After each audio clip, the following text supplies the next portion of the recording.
Hello, children. It's me, Mrs. Claus. I was wondering if I could read you a story. The night before Christmas? Wonderful! 'Twas the night before Christmas when all through the house not a creature was stirring, not even a mouse. The stockings were hung by the chimney with care, in hopes that St. Nicholas soon would be there. The children were nestled all snug in their beds, while visions of sugar plums danced in their heads. And Mamma in her kerchief and I in my cap had just settled our brains for a long winter's nap. When out on the lawn arose such a clutter, I sprang from my bed to see what was the matter.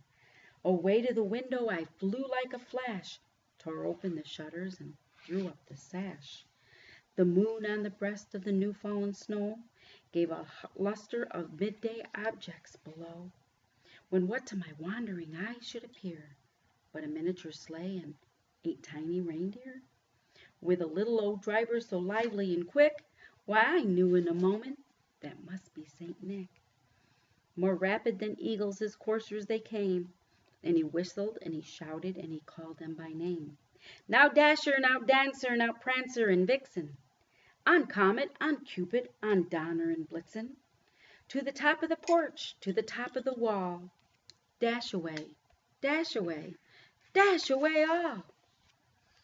As the dry leaves that before the wild hurricane fly, when they met with an obstacle mount to the sky, so up to the housetop the coursers they flew, with a sleigh full of toys and St. Nicholas too. And then in a twinkle I heard on the roof the prancing and pawing of each little hoof. As I drew my head and turning around, down the chimney St. Nicholas came with a bound. He was dressed all in fur from his head to his foot, and his clothes were all tarnished with ashes and soot. A bundle of toys he had flung on his back, and he looked like a peddler just opening his pack. His eyes, how they twinkled, his dimples how merry, his cheeks were like roses and his nose like a cherry. His droll little mouth was drawn like a bow, and his beard on his chin was as white as the snow.